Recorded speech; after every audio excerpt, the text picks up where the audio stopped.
I pretended to be poor and was humiliated, but when she saw my luxury car, she was in shock. Subscribe to the channel to receive all our exciting stories. I've always known that my life was different from others.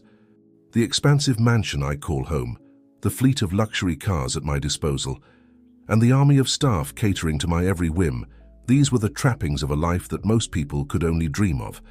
But for me, Alexander James Blackwood III, it was just another Tuesday. At 22, I was the sole heir to the Blackwood Empire, a conglomerate that spanned industries from tech to real estate. My father, ever the business tycoon, had built an economic powerhouse that touched every corner of the globe. And I was the crown prince of this kingdom, groomed from birth to one day take the reins. But as I stood on the balcony of my penthouse suite, overlooking the glittering skyline of New York City, I couldn't shake the feeling of emptiness that had been gnawing at me for months. The champagne in my hand, a vintage that cost more than most people's monthly rent, tasted bitter. The laughter from the party behind me, filled with socialites and business elites, sounded hollow.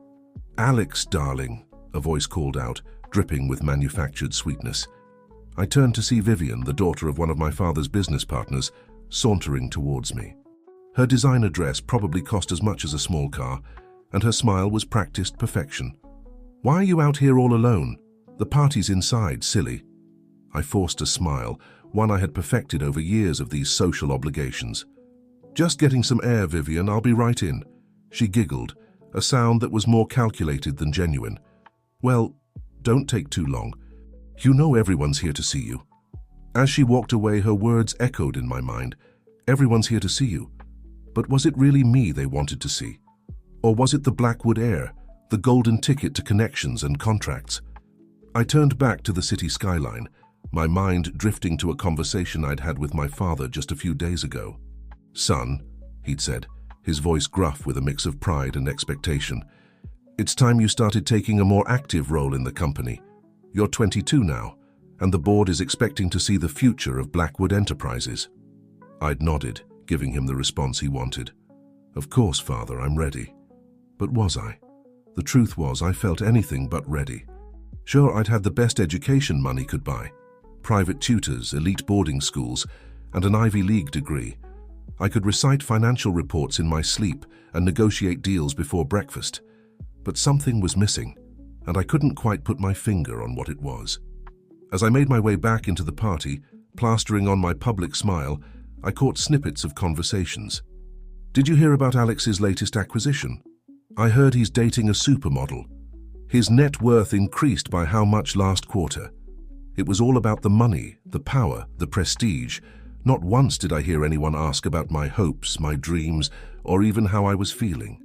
In this world of high finance and higher stakes, such trivial matters seemed irrelevant. I mingled, shook hands, laughed at jokes that weren't funny, and promised to do lunch with people I had no intention of seeing again. It was a dance I knew all too well, a performance I could give in my sleep. As the night wore on, I found myself in my private study, a room that was more for show than actual use. The walls were lined with first editions I'd never read, and awards for achievements that felt empty. I sank into the plush leather chair behind my desk, loosening my tie and letting out a long sigh. My eyes fell on a framed photo on the desk, the only personal touch in the room. It was a picture of my mother, taken just months before she passed away when I was 12. Her smile was genuine, her eyes full of a warmth that I rarely saw in my world now. I picked up the frame, running my thumb over her face. "What would you think of me now, Mom?" I whispered to the empty room. As if in answer, I noticed an envelope tucked behind the frame. Curious, I pulled it out. It was addressed to me in my mother's handwriting. With trembling fingers, I opened it, unfolding a letter I'd never seen before.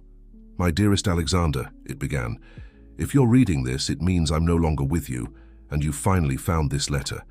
I've asked your father to give this to you when you turn 18, but knowing him, he might have forgotten or thought it unnecessary."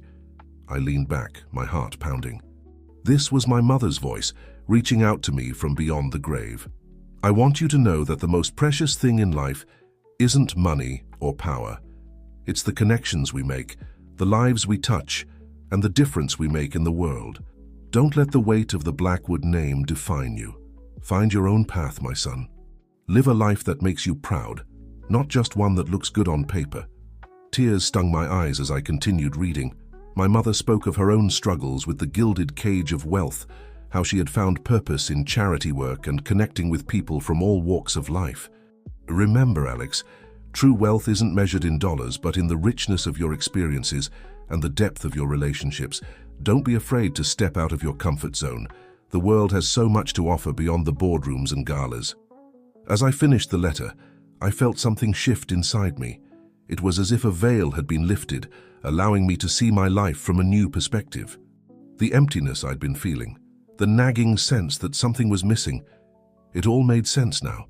I stood up, walking to the window and looking out at the city below. Millions of lives, each with their own stories, struggles and triumphs. And here I was, isolated in my tower of privilege, disconnected from it all. My mother's words echoed in my mind. Find your own path.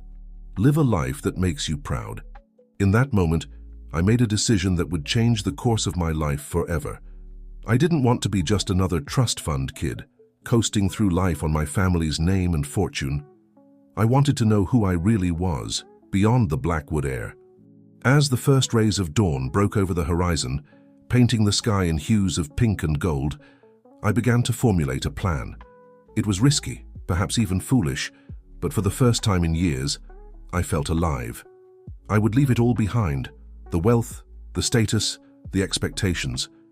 I would go somewhere no one knew me, somewhere I could start fresh and discover who Alexander really was, without the weight of the Blackwood name. But where?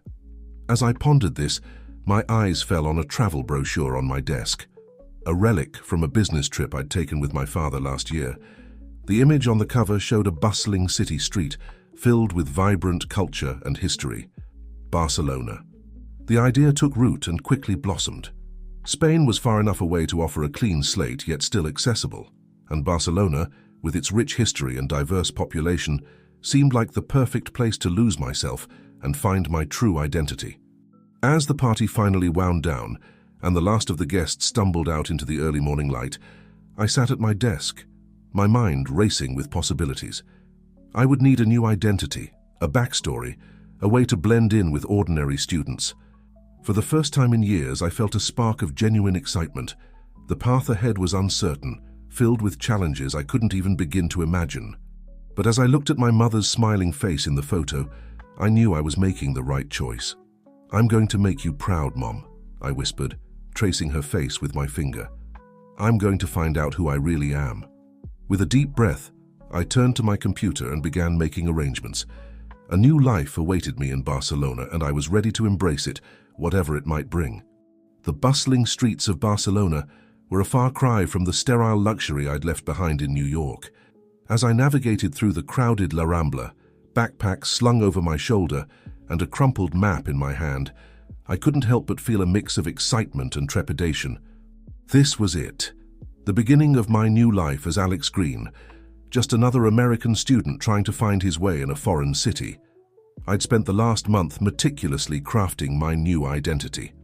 Alex Green was from a small town in Ohio, the son of public school teachers who had saved for years to send their only child to study abroad.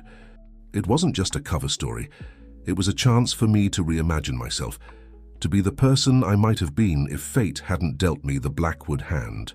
My first stop was the modest apartment I'd rented in the Gracia neighborhood. As I climbed the creaky stairs to the third floor, I couldn't help but compare it to the penthouse I'd left behind.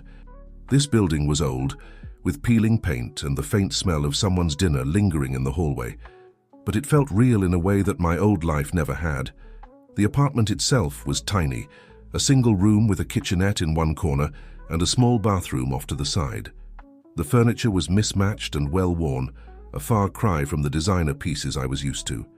But as I set my backpack down on the threadbare couch, I felt a strange sense of pride. This was mine, earned through my own efforts. Well, through the efforts of my alter ego, at least. I spent that first evening sitting on the small balcony, watching the sun set over the rooftops of Barcelona. The city hummed with life, children playing in the street below, the clatter of dishes from nearby apartments, snatches of conversation in rapid-fire Catalan and Spanish. It was chaotic, vibrant, and utterly captivating. As night fell, I found myself both exhilarated and terrified by what lay ahead.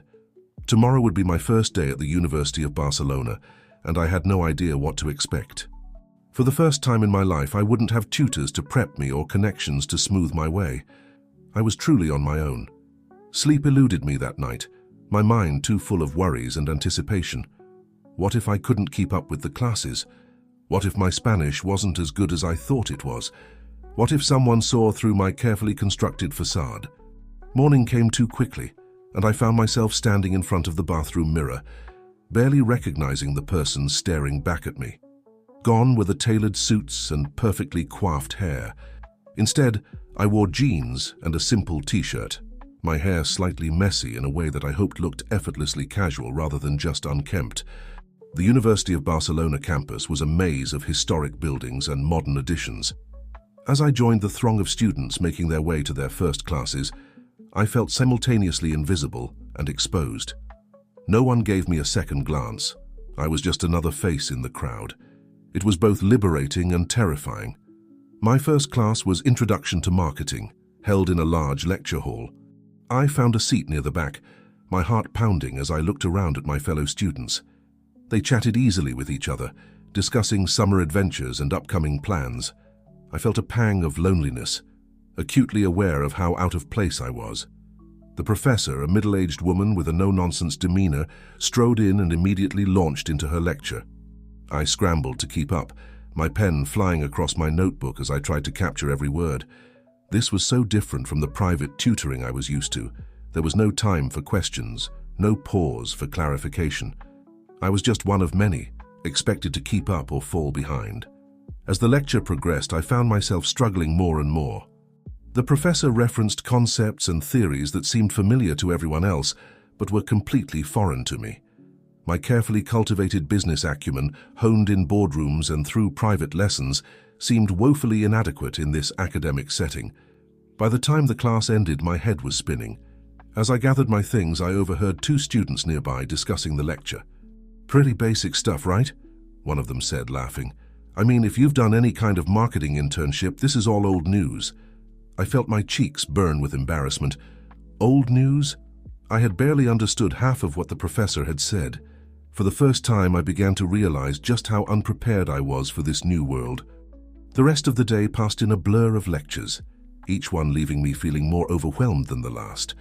By the time I stumbled back to my apartment that evening, I was exhausted, my brain overflowing with information I was struggling to process. Collapsing onto my bed, I stared up at the cracked ceiling, doubt creeping in. What had I been thinking? I wasn't cut out for this. I was used to having everything handed to me on a silver platter, not having to work for every scrap of knowledge. But as I lay there, my mother's letter came to mind. "Don't be afraid to step out of your comfort zone," she had written. Well, I was certainly out of my comfort zone now.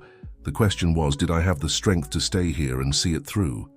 The next few weeks were a grueling test of my determination. Every day was a struggle, filled with moments of confusion, frustration, and self-doubt. I spent hours in the library, poring over textbooks, trying to fill in the gaps in my knowledge. My nights were spent hunched over my laptop, watching online tutorials and frantically Googling terms I didn't understand. But slowly, almost imperceptibly, things began to change. Concepts that had once seemed impenetrable started to make sense. I found myself able to follow lectures more easily, even raising my hand occasionally to ask questions or offer comments. It wasn't just academics either. I was learning how to navigate this new world in other ways too. I figured out which cafes offered the best coffee at student-friendly prices, learned to decipher the complex metro system, and even picked up some Catalan phrases to supplement my Spanish. One particularly challenging day, about a month into the semester, I found myself in a group project for my marketing class.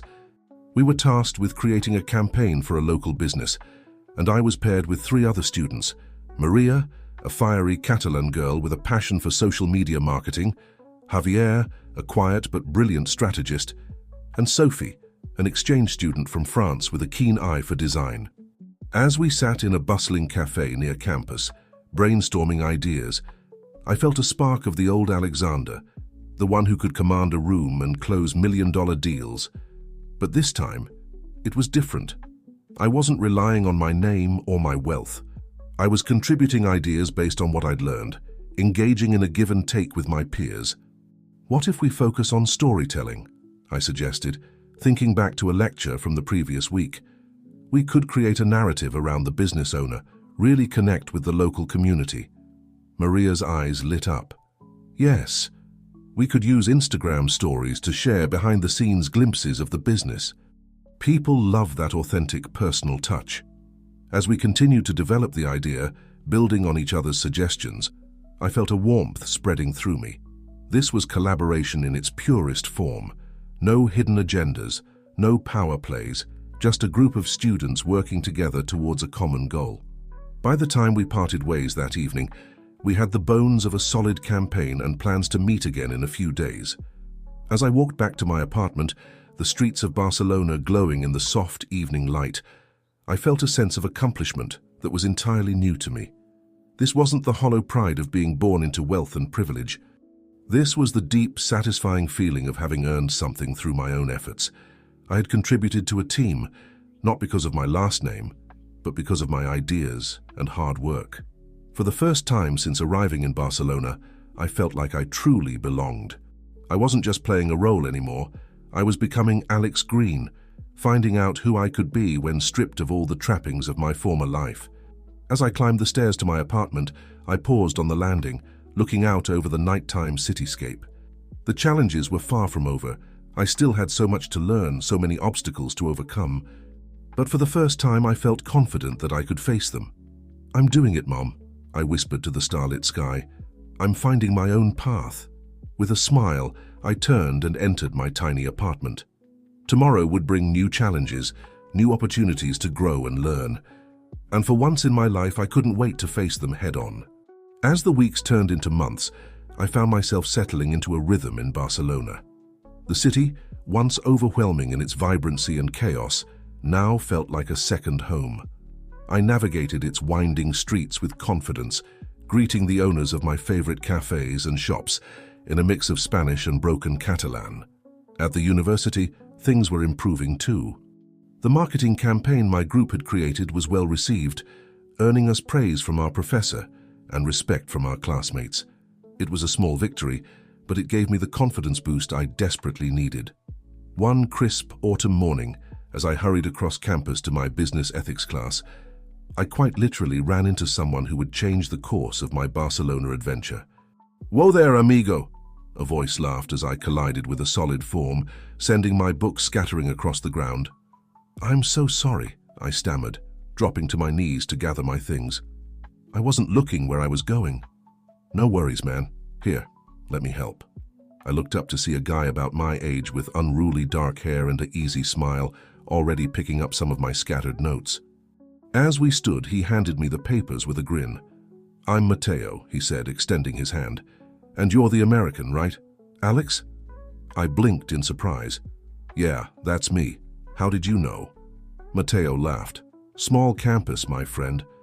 Word gets around when there's a new face, especially one that's making waves in the marketing department." I felt a flush of pride at his words, quickly followed by a pang of guilt. The old Alexander would have basked in the recognition, but I reminded myself that I was here to learn, not to stand out. "I'm not sure about making waves," I said modestly. "I'm just trying to keep my head above water most days." Mateo clapped me on the shoulder. "Aren't we all? Listen, a bunch of us are getting together at La Cerveceria later to study for Professor Ruiz's exam. Why don't you join us?" I hesitated for a moment. Up until now, I'd kept mostly to myself, focusing on my studies and avoiding too much social interaction for fear of slipping up about my past. But isn't this exactly what I came here for? To make connections, to experience life as a normal student? "Sure," I found myself saying. "That sounds great." Mateo's grin widened. "Excellent. We'll see you there at 7. Don't be late, or you'll miss out on the best tapas." As I watched him jog off to his next class, I felt a mix of excitement and nervousness. This was a step into unknown territory, but it was exactly the kind of experience I had been craving. That evening, I arrived at La Cerveceria, a cozy bar near campus that was clearly a favorite among students. The place was buzzing with energy. conversations in various languages blending with the clinking of glasses and the sizzle of tapas being prepared. I spotted Matteo at a large table in the corner, surrounded by a diverse group of students. He waved me over enthusiastically. "Alex, glad you made it. Everyone, this is Alex, the American marketing genius I was telling you about." I felt my face heat up at the introduction. "Hardly a genius," I mumbled as I took a seat. Matteo went around the table, introducing everyone. There was Sophia, a literature major with a passion for Garcia Lorca; Carlos, a computer science whiz who was already working on his own app; Elena, a fierce debater studying international relations; and several others whose names and majors blurred together in my nervous state. As the evening progressed, I found myself relaxing. The conversation flowed easily, jumping from topic to topic. We discussed everything from the intricacies of Spanish politics to the best places to find cheap textbooks. I was surprised to find that I could contribute to many of these discussions, drawing on knowledge I'd accumulated over the years without even realizing it. When the topic turned to business ethics, the subject we were all supposed to be studying for, I found myself deeply engaged.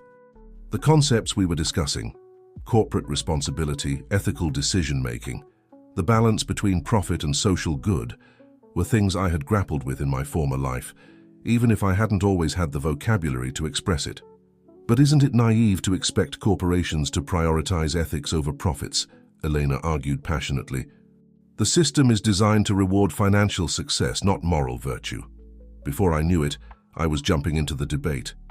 "I don't think it has to be an either-or situation," I said, thinking of the conversations I'd overheard in my father's boardroom. "Ethical business practices can lead to long-term profitability. It's about building trust with consumers, creating a positive brand image, attracting top talent who want to work for companies with strong values." The table fell silent for a moment, and I worried I'd said too much. But then Carlos nodded thoughtfully. "Alex has a point. Look at companies like Patagonia or Ben & Jerry's. They've built their entire brand around ethical practices, and they're hugely successful." From there, the discussion took off, with everyone contributing their thoughts and experiences. As we debated and discussed, I felt a thrill of excitement. This was what university was supposed to be about: the exchange of ideas, the challenging of assumptions, the growth that comes from engaging with diverse perspectives. As the night wore on and the study session devolved into more casual conversation, I found myself opening up in a way I hadn't since arriving in Barcelona. I shared stories about growing up in Ohio, carefully edited, of course, my dreams for the future, my struggles with adapting to life in a new country. In return, my new friends shared their own stories. Matteo told us about his family's olive farm in Andalusia and how he was the first in his family to attend university. Sophia spoke passionately about her desire to become a published author, while Carlos excitedly explained his app idea, which aimed to connect students with part-time job opportunities. As we finally said our goodbyes well past midnight, Matteo pulled me aside. "I'm glad you came out tonight, Alex," he said sincerely. "You should join us more often. You've got some interesting perspectives." I felt a warm glow of pride at his words. "Thanks, Matteo, I'd like that." Walking home that night, the streets of Barcelona quiet except for the occasional late-night reveler, I felt a sense of belonging that I hadn't experienced in years. These people didn't care about my last name or my bank account. They appreciated me for my thoughts, my ideas, my personality. Over the next few weeks, I found myself spending more and more time with Matteo and the others. We studied together, explored the city's hidden gems, and had long, impassioned discussions about everything under the sun. For the first time in my life, I felt like I had real friends, people who liked me for who I was, not what I could do for them. My academic performance improved too. The collaborative study sessions and debates with my new friends helped me grasp concepts that had previously eluded me. I started to excel in my classes, earning nods of approval from my professors and respect from my classmates. One day, as I was leaving a particularly challenging finance lecture, my professor called me aside. "Mr. Green," she said, her stern face softening slightly, "I wanted to commend you on your recent progress. Your last paper showed a depth of understanding that is quite impressive for a second-year student." I thanked her, feeling a surge of pride that was entirely different from the hollow accolades I'd received in my past life. This was recognition I had earned through hard work and genuine understanding. As I left the lecture hall, I spotted Matteo waiting for me, a mischievous grin on his face. "So, Mr. Smarty Pants," he teased, "ready to put that big brain of yours to work? The debate club is having tryouts this afternoon, and I think you should go for it." I hesitated. Public speaking had always been a strong suit of mine, but the idea of putting myself in the spotlight made me nervous. What if I said something that gave away my true identity? But as I looked at Matteo's encouraging face, I realized that I couldn't let fear hold me back. I had come to Barcelona to challenge myself, to grow, to become more than just a name and a fortune. "You know what?" I said, squaring my shoulders. "I think I will." As we walked towards the debate club meeting, chatting and laughing, I felt a sense of excitement bubbling up inside me. This was just another step on my journey of self-discovery, another opportunity to find out who Alex Green, who I, could really be. The future was uncertain, full of challenges and potential pitfalls, but for the first time in my life, I was truly looking forward to facing whatever came next, because now I wasn't facing it alone. The debate club tryouts were a whirlwind of adrenaline and intellectual sparring. As I stood at the podium, arguing passionately about the ethical implications of artificial intelligence in business, I felt a familiar rush. It was reminiscent of the boardroom negotiations I'd witnessed back in New York, but this was different. Here I wasn't relying on my family name or connections. It was just me, my ideas, and my ability to articulate them. To my surprise and delight, I was accepted into the club. The next few months flew by in a blur of classes, study sessions, and debate preparations. I threw myself into every aspect of university life with a fervor that surprised even me. The more I engaged, the more I felt like I was becoming the person I was always meant to be. One crisp spring morning, as I was grabbing a coffee before my marketing class, I overheard a conversation that would set in motion a chain of events I couldn't have anticipated. "Did you hear about the marketing competition?" a girl at the next table was saying excitedly. "Apparently it's sponsored by some big international companies. The winning team gets internships and a chance to see their campaign implemented." My ears perked up. A marketing competition? This could be the perfect opportunity to put my skills to the test, to see how I measured up without the Blackwood name backing me.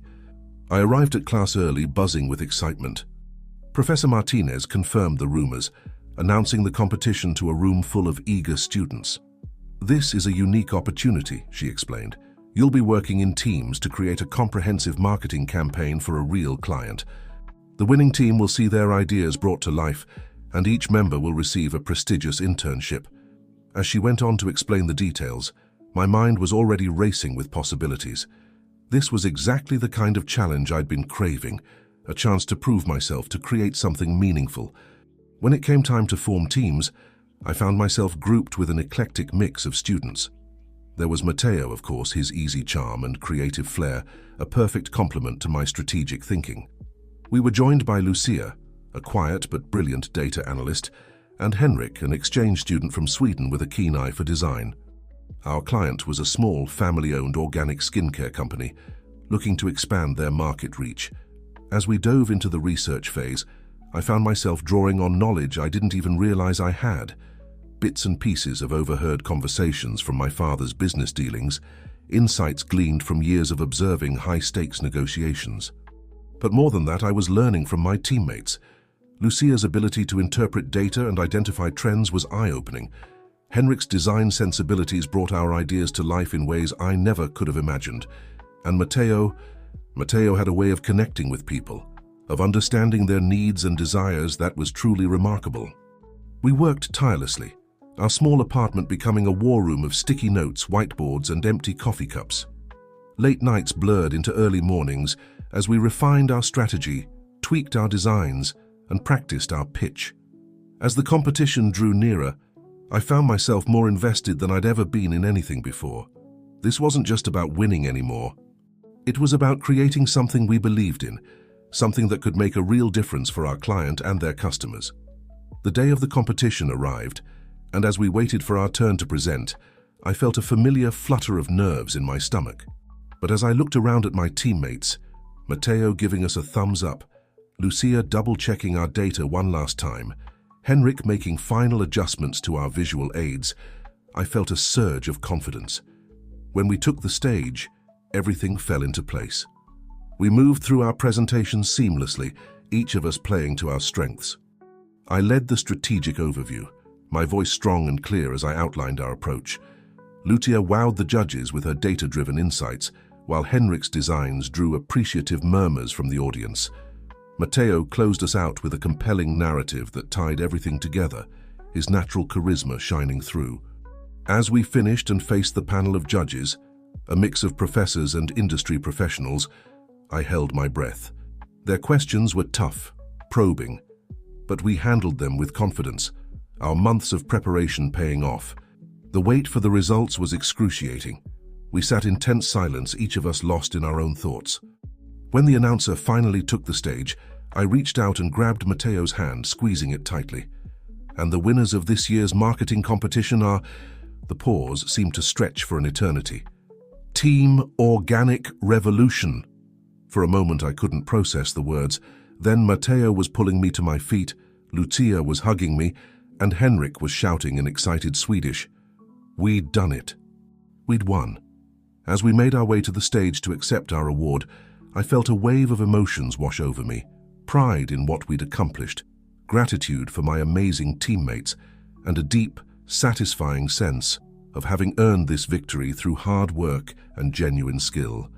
The aftermath of the competition was a whirlwind. Suddenly we were minor celebrities on campus. Other students congratulated us in the halls. Professors nodded approvingly as we passed. It was a heady feeling, but one that came with an unexpected complication. One afternoon, as I was leaving the library, I heard someone call out, "Hey, Blackwood." I froze, my heart pounding. Slowly, I turned to see Jake, a student from my business ethics class, jogging towards me. "Hey, man," he said, slightly out of breath. "I just wanted to say congrats on the competition. You guys killed it." I forced a smile, trying to keep my voice steady. "Thanks, Jake, but, it's Green. Alex Green." Jake's brow furrowed in confusion. "Green, but I could have sworn you look just like Alexander Blackwood, you know, the heir to Blackwood Enterprises. I saw him in Forbes last year." I felt a cold sweat break out on my forehead. "Common mistake," I said, trying to laugh it off. "I get that a lot. Must just have one of those faces, you know?" Jake didn't look entirely convinced, but he shrugged. "Yeah, I guess. Anyway, great job on the competition. See you around." As he walked away, I leaned against the wall, my legs suddenly weak. It had been a close call, too close. I'd gotten so comfortable in my new life I'd let my guard down. I needed to be more careful. But as I made my way back to my apartment, a new worry began to gnaw at me. What if Jake wasn't the only one who had noticed the resemblance? What if others started asking questions? For the first time since I'd arrived in Barcelona, I felt the weight of my secret pressing down on me. I'd built a life here, made real friends, achieved things I was genuinely proud of. The thought of losing it all, of having my true identity exposed, filled me with dread. That night, as I lay in bed staring at the ceiling, I grappled with a difficult question. How long could I keep up this charade? And more importantly, did I want to? I thought of Matteo, of Lucia and Henrik, of all the other friends I'd made. I thought of the professors who had praised my work, of the opportunities that were opening up for me. All of this was built on a foundation of lies, or was it? Yes, I'd lied about my name, about my background. But everything else, and my friendships, my academic achievements, the work we'd done for the competition, that was all real. That was all me. Not Alexander Blackwood III, heir to a fortune, but Alex Green, a student trying to make his way in the world. As the first light of dawn began to creep through my window, I made a decision. I couldn't reveal the whole truth, not yet. But I could be more authentic, more genuine in my interactions. I could let more of the real me shine through without the trappings of wealth and privilege that had defined my past. It wouldn't be easy. I'd have to be constantly on guard, careful about what I revealed and to whom. But as I finally drifted off to sleep, I felt a sense of resolve. I'd come to Barcelona to find myself, and I wasn't going to let fear of discovery derail that journey. Tomorrow would bring new challenges, new opportunities for growth and self-discovery. And whatever came my way, I was determined to face it head-on, as the person I was becoming, not the person I'd left behind. The weeks following our victory in the marketing competition were a blur of excitement and new opportunities. Our team was thrust into the spotlight, not just within the university, but in the local business community as well. We were invited to present our campaign to the skincare company's board of directors, and to our amazement, they decided to implement our ideas almost immediately. Watching our concepts come to life was exhilarating. I found myself drawing on skills I'd absorbed from years of observing my father's business dealings, but now I was applying them in a way that felt authentic and meaningful.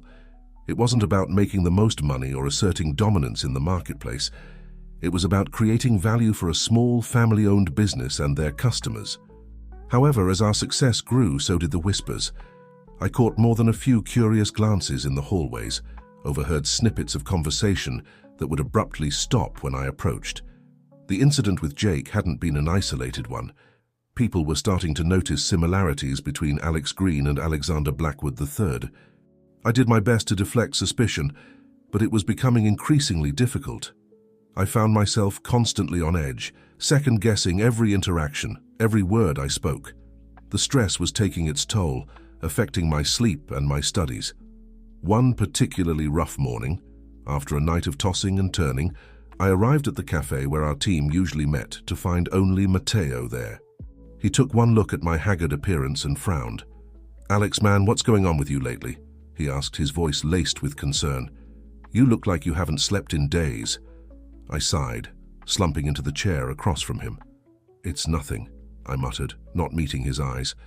"Just stressed about finals, I guess." Matteo's frown deepened. "Come on, I know you better than that. Something's been off with you ever since the competition.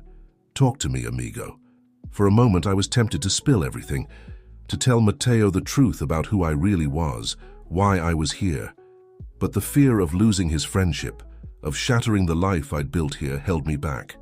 I began, struggling to find the right words. "I feel like I'm not being true to myself sometimes. Like there's more to me than I'm letting people see." Matteo nodded thoughtfully. "I get that. We all have parts of ourselves we keep hidden. But Alex, you should know that whatever you're holding back, it doesn't change who you are to us. You're our friend, our teammate. That's what matters." His words hit me like a punch to the gut. Here was Matteo, offering unconditional friendship, and I was still lying to him. The guilt was almost overwhelming. Before I could respond, Lucia and Henrik arrived, full of excitement about our upcoming internships. The moment passed, but Matteo's words stayed with me, a constant reminder of the precarious situation I'd created for myself. As the semester drew to a close and summer approached, I found myself at a crossroads.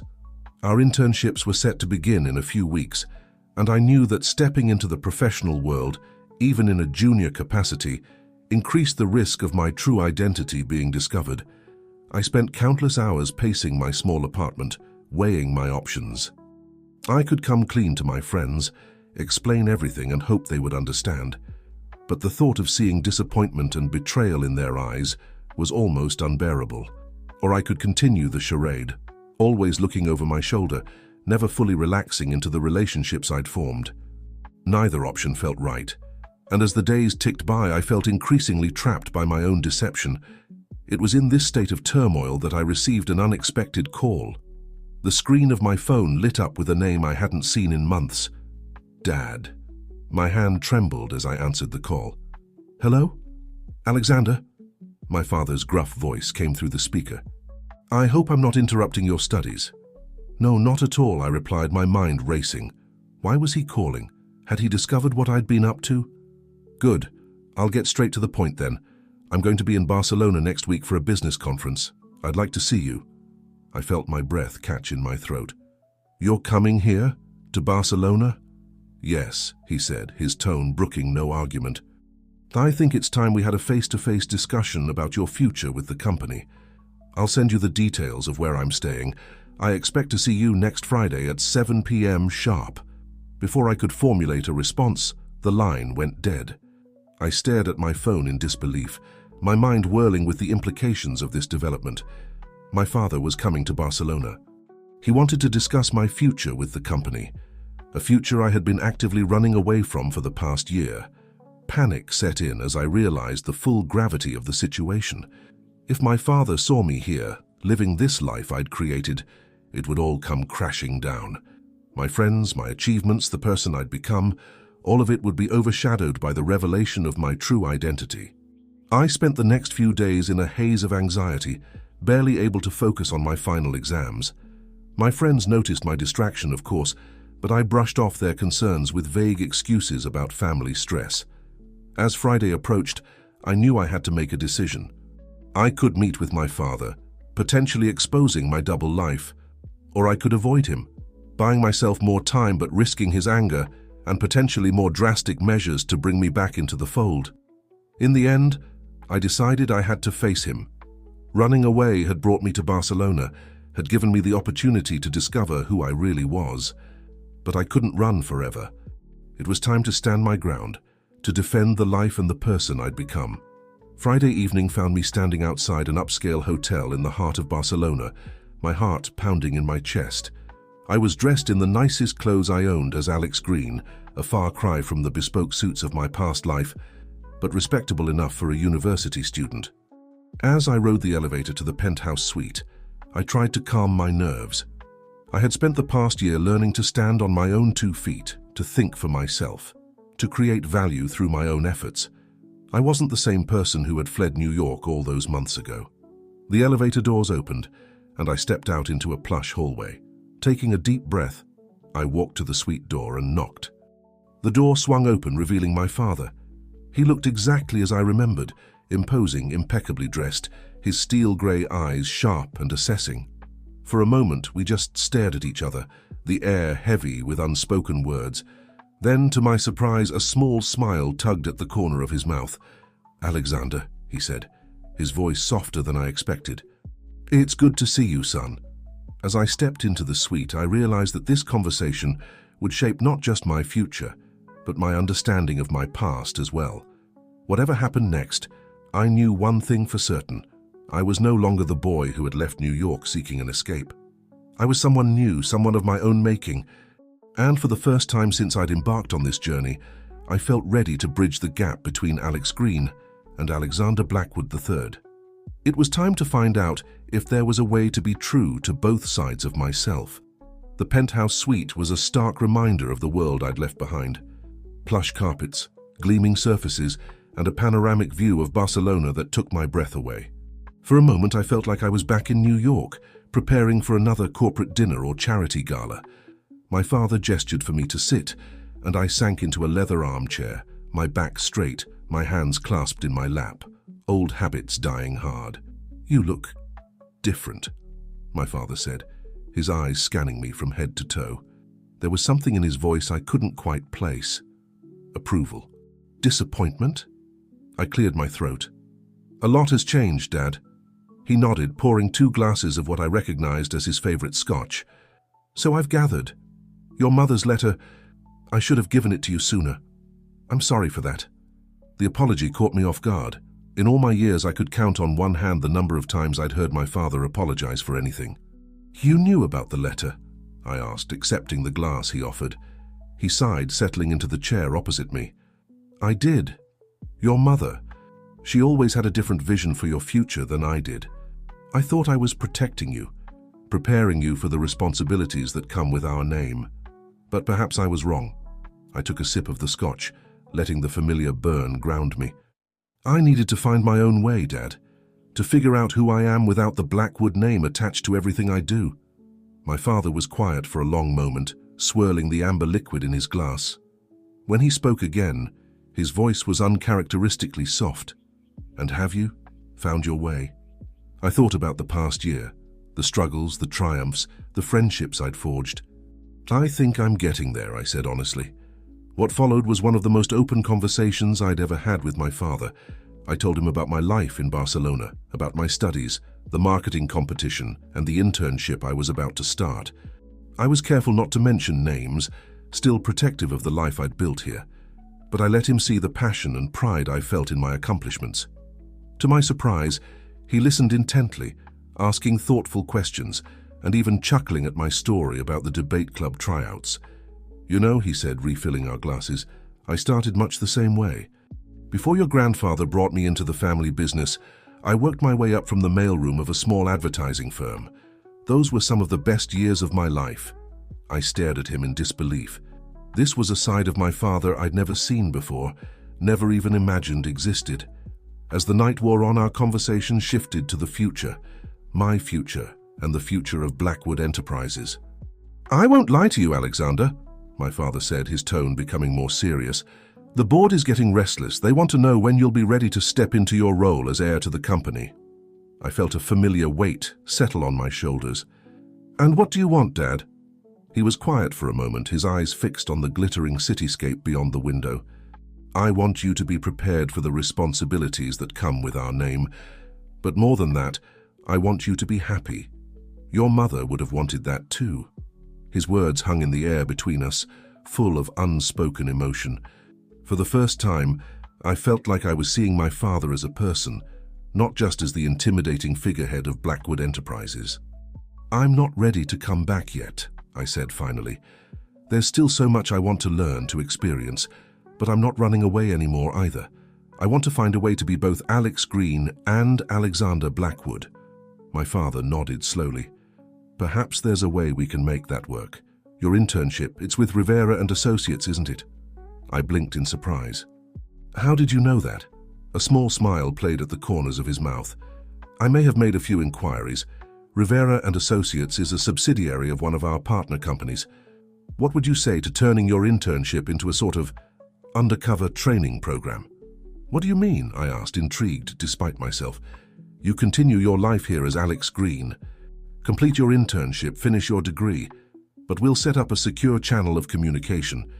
You can report to me about what you're learning, how the company is run from the ground up, and in return, I can start preparing you for the bigger picture of running Blackwood Enterprises." I considered his proposal. It was a compromise, a bridge between the two worlds I'd been trying to keep separate. "And my friends, my life here, remains as it is for now," he assured me. "When you're ready, truly ready, we'll figure out how to merge Alex Green and Alexander Blackwood together." As I left my father's hotel suite in the early hours of the morning, my head was spinning. Our conversation had been so far from what I'd expected. No ultimatums, no angry demands for me to return to New York. Instead, we'd found a middle ground, a way for me to continue my journey of self-discovery while also beginning to prepare for my future responsibilities. The next few weeks were a whirlwind. The next few. Finals came and went, and before I knew it, I was starting my internship at Rivera and Associates. The work was challenging and exciting, pushing me to apply everything I'd learned over the past year in real-world situations. But more than that, I found myself looking at the company with new eyes. I wasn't just an intern anymore. I was a future business leader in training. I paid attention to the corporate structure, the decision-making processes, the way different departments interacted.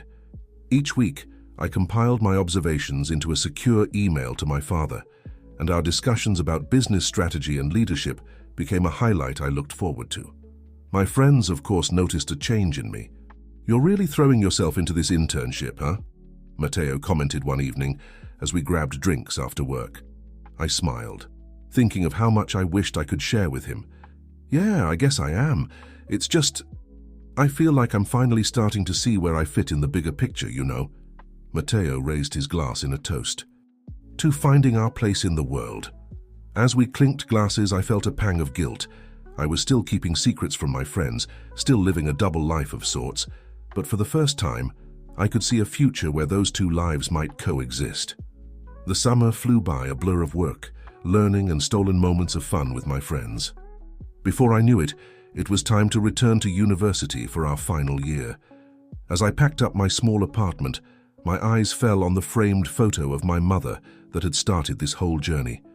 I picked it up, running my fingers over her smiling face. "I'm trying, Mom," I whispered. "I'm trying to be true to myself and live up to our family's legacy. I hope I'm making you proud."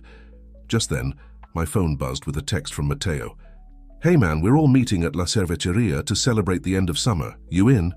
I smiled, tucking the photo carefully into my bag. "Definitely," I texted back. "Be there in 10. As I stepped out into the warm Barcelona evening, I felt a sense of anticipation. The year ahead would be full of challenges, balancing my studies, my internship, my secret communications with my father, and my friendships. But for the first time since I'd arrived in this city, I felt like I was on the right path. I was Alex Green, university student and intern. I was Alexander Blackwood III, heir to a business empire. And somehow, someway, I was going to find a way to be true to both sides of myself. The future was uncertain, but as I walked towards the bar where my friends were waiting, I felt ready to face whatever came next. After all, I wasn't alone anymore. I had my friends, I had my father, and most importantly, I had a growing confidence in who I was and who I wanted to become. The best was yet to come, and I couldn't wait to see what the next chapter would bring. As our final year at the University of Barcelona began, I found myself walking a tightrope between two worlds.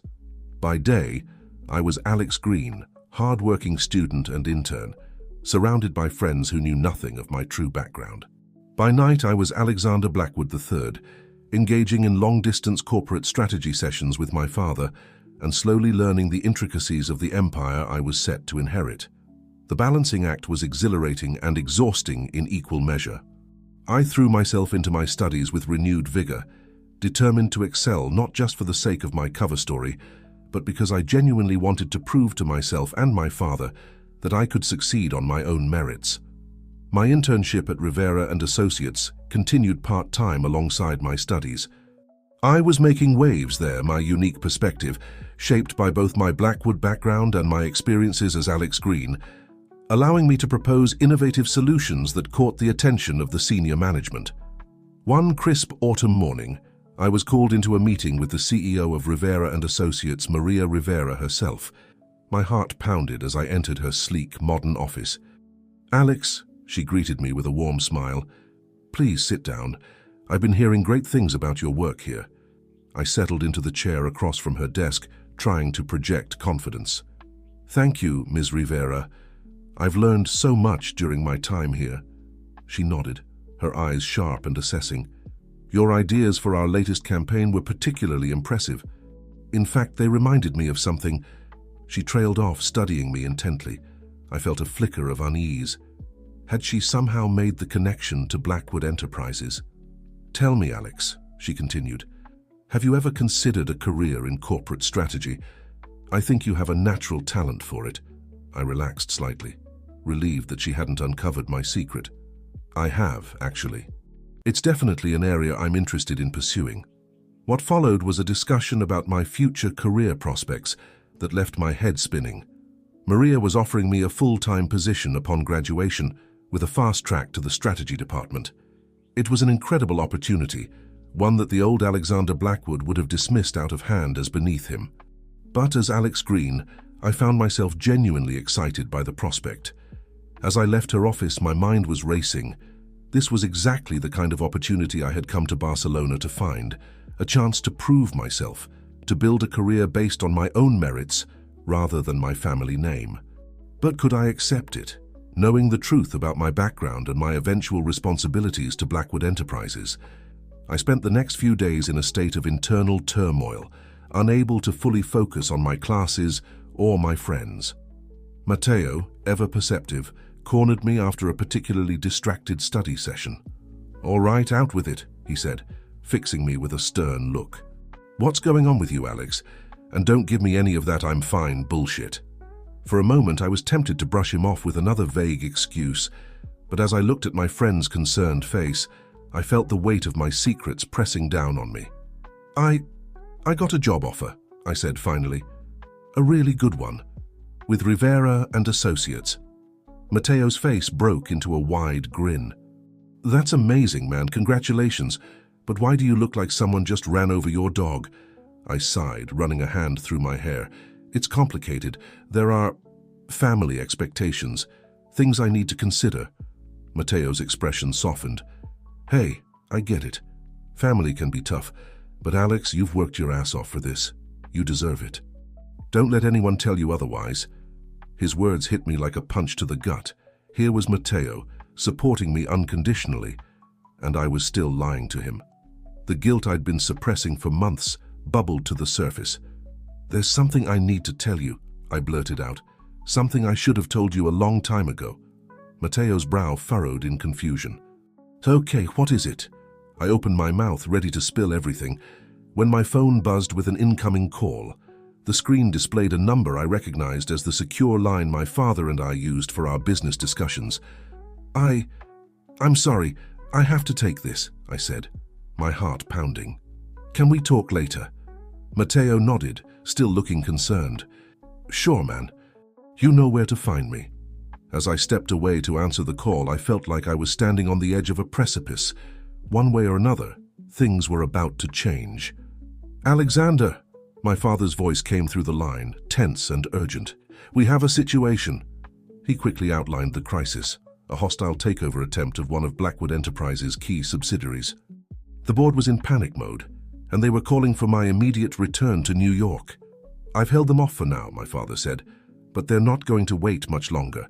It's time to make a decision, son. Are you ready to step up?" The world seemed to slow down around me as I processed his words. This was it, the moment I'd been both dreading and anticipating. The tipping point where Alex Green and Alexander Blackwood III would have to merge into one. I need some time to think," I said finally. "Can you give me 24 hours? My father was silent for a moment. 24 hours, he agreed finally. "But no more. We need you, Alexander." As I ended the call, I felt like I was in freefall. The carefully constructed balance I'd maintained between my two lives was crumbling around me. I wandered the streets of Barcelona in a daze, my mind whirling with the magnitude of the decision before me. On one hand, I had the life I'd built here, my friends, my studies, the job offer with Rivera and Associates. On the other, the legacy of Blackwood Enterprises, the responsibility I'd been groomed for since birth. As night fell, I found myself at the beach, watching the waves crash against the shore. The rhythmic sound was soothing, helping to calm my racing thoughts. I thought about my mother's letter, about her wish for me to find my own path. Had I done that? Or had I just been running away? I thought about my father, about the unexpected understanding we'd reached. He'd given me the space to grow, to learn, to become my own person. Now he was asking me to return, to take up the mantle I'd been born to bear. And I thought about my friends, Matteo, Lucia, Henrik, the people who had accepted me as Alex Green, who had supported me and challenged me to be better. As the first light of dawn began to paint the sky, I realized that I couldn't keep living this double life. It was time to be honest with my father, with my friends, and most importantly, with myself. I pulled out my phone and made 2 calls. The first was to my father. "I'm ready," I told him, "but we do this my way." The second call was to Matteo. "Hey," I said when he answered, his voice groggy with sleep. "Can you gather everyone? There's something I need to tell you all." As I ended the call, I took a deep breath, watching the sun rise over the Mediterranean. Whatever happened next, there was no going back. The time for hiding was over. I was Alexander Blackwood III, heir to a business empire. I was Alex Green, student and friend. And finally, I was ready to be both. The morning sun was climbing higher in the sky as I made my way to La Cerveceria. My heart was pounding, my palms sweaty as I rehearsed what I was going to say in my head. How do you tell your closest friends that everything they thought they knew about you was a lie? As I pushed open the door to the cafe, I saw them all there. Matteo, Lucia, Henrik, and a few others from our study group. They looked up as I entered, their faces a mix of concern and curiosity. "Alex," Matteo said, standing up. "What's going on? You sounded pretty serious on the phone." I took a deep breath, looking around at the faces of the people who had become my family over the past year and a half. "I have something to tell you all," I began, my voice shaky. "And I need you to hear me out before you say anything." Over the next hour, I laid it all out. I told them about my real identity as Alexander Blackwood III, about my family's business empire, and about why I had come to Barcelona under a false name. I explained about my mother's letter, my journey of self-discovery, and the recent developments that had forced me to confront the 2 halves of my life. As I spoke, I watched their expressions change. Shock, disbelief, hurt, and confusion played across their faces. When I finally finished, The silence that followed was deafening. Matteo was the first to speak. "So, everything was a lie?" he asked, his voice tight with emotion. I shook my head vehemently. "No, not everything. My name, my background, yes, I lied about those. But our friendship, the experiences we've shared, the person I've become here, that's all real. You've all helped me become someone I'm proud to be, someone my mother would be proud of." "But why didn't you tell us sooner?" Lucia asked, her eyes glistening with unshed tears. I sighed, running a hand through my hair. At first it was because I was running away from who I was. Then as time went on, I was afraid of losing the connections I'd made, the life I'd built. I know it was wrong, and I'm so sorry. Henrik, who had been quiet until now, spoke up. "What happens now? Are you going back to New York?" I nodded slowly. "I have to, at least for a while.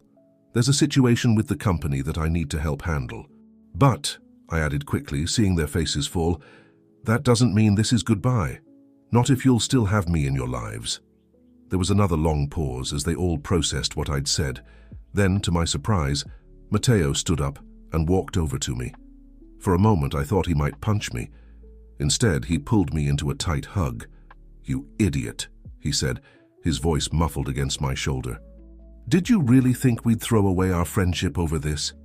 As he pulled back, I saw the others nodding in agreement.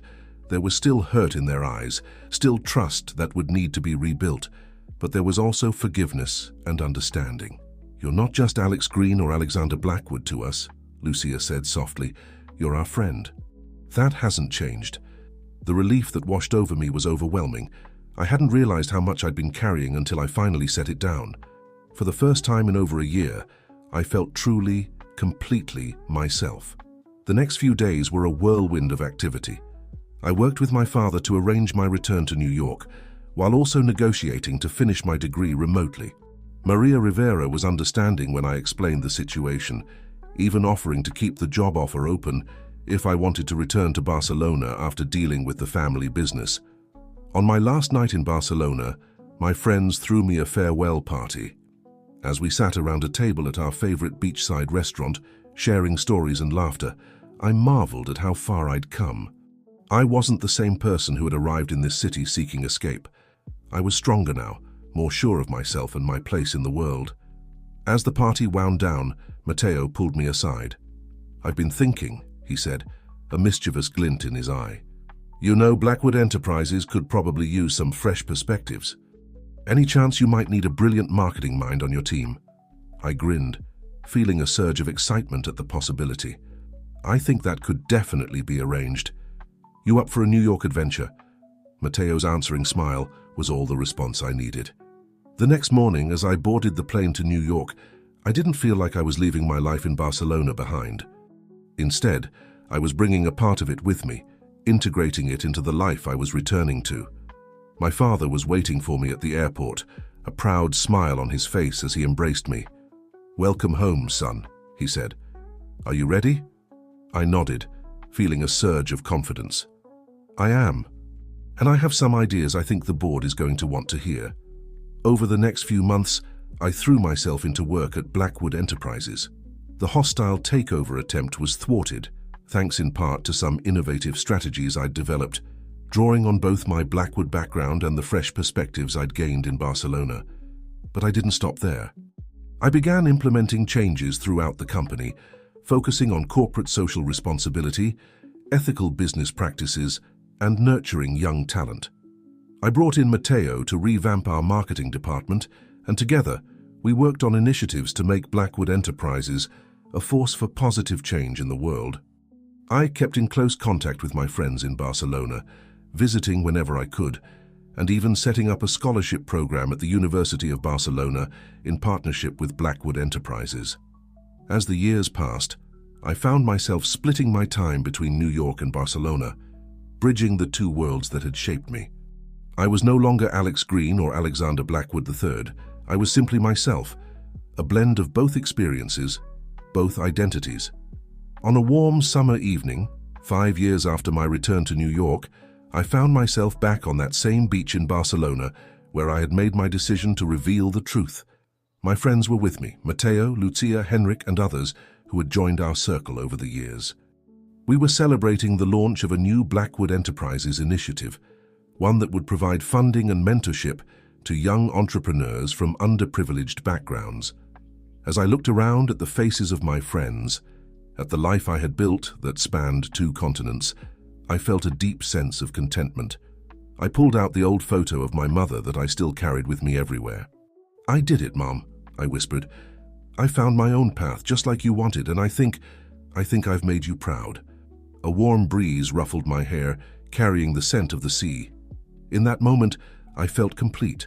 I had faced my fears, embraced my true self, and found a way to honor both my family legacy and my own dreams. As the sun set over the Mediterranean, painting the sky in brilliant hues of orange and pink, I raised my glass in a toast. "To new beginnings," I said, "and to the journeys that shape us." My friends echoed the sentiment, our glasses clinking together in the fading light. The future stretched out before us, full of possibilities, and I was ready to face whatever it might bring. Not as Alex Green or Alexander Blackwood III, but as the person I had become, a blend of both and something entirely new.